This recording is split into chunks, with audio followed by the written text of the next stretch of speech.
Frédéric Ginta, bonsoir. Bonsoir. Tout simplement, pour débuter, qu'est-ce que cette nouvelle fibre concrètement ? En fait, cette nouvelle fibre fait partie des 3 infrastructures prioritaires pour la principauté de cette transformation numérique.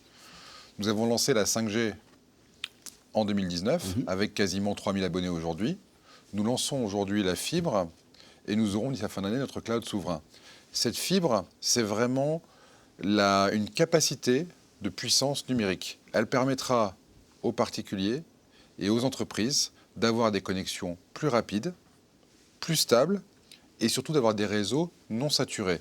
C'est une des fondations, avec la 5G et le cloud, sur laquelle nous allons réussir notre transformation numérique. Et auparavant, actuellement, qu'est-ce que nous avons ? Ce n'est pas une fibre ? Non, aujourd'hui nous avons du coax, qui en gros a un débit à 1 giga.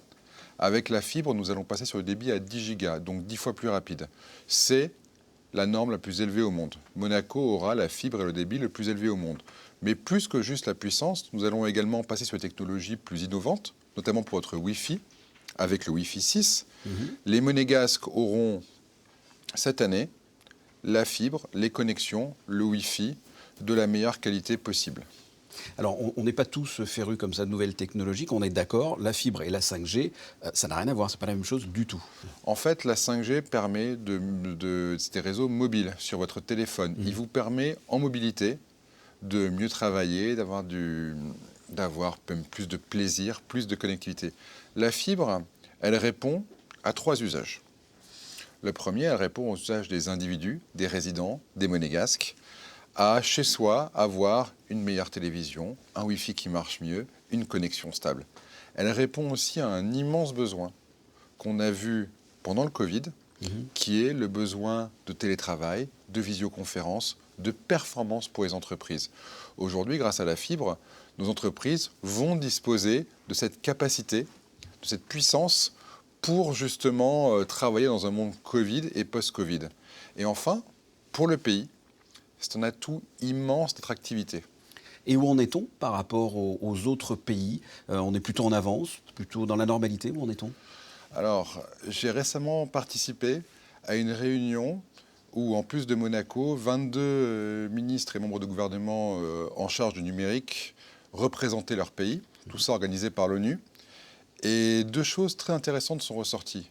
La première, c'est que l'obsession des gouvernements aujourd'hui sont les infrastructures numériques, à savoir cloud, fibre, 5G. Et la deuxième chose, c'est que donc, chacun présentait un petit peu le plan de son pays, et le plan monégasque était objectivement parmi les meilleurs, si ce n'est le meilleur. Aujourd'hui, clairement, que ce soit sur la fibre, la 5G ou le cloud, Monaco aura fin de cette année les meilleures infrastructures au monde, ou parmi les meilleures infrastructures au monde numériques.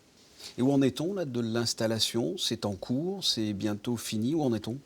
Alors aujourd'hui, la fibre a été installée partout, je dirais, sous nos pieds, en principauté, et elle arrive dans la majorité des immeubles. D'ici la fin de l'année, 85% des habitants et résidents de Monaco auront accès à la fibre, 100% des personnes dans les domaines. C'est une volonté du gouvernement, justement, qui a cofinancé cette fibre, ainsi que les endroits stratégiques de la principauté seront fibrés. Et concrètement, ça a été complexe à installer cette fibre. C'était des gros travaux. Comment ça s'est passé ? Monaco est un pays d'immobilier, donc dès qu'on s'attaque à des fondations, c'est forcément complexe. C'est pareil pour la 5G, c'est pareil pour ce qu'on est en train de faire pour le cloud.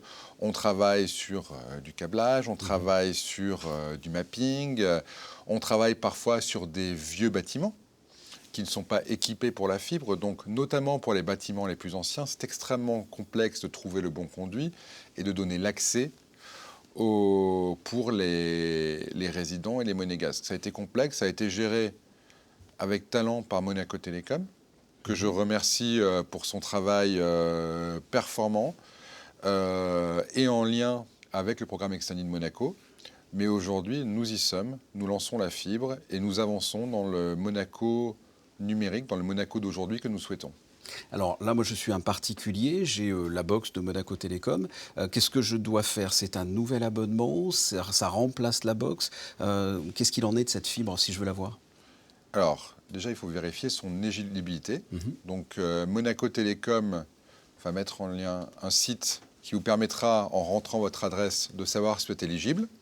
Et ensuite, il faudra prendre contact avec un technicien qui viendra raccorder la fibre qui passe dans votre immeuble à votre appartement et faire les modifications nécessaires, notamment une nouvelle box pour parce que équiper cette fameuse technologie Wi-Fi 6.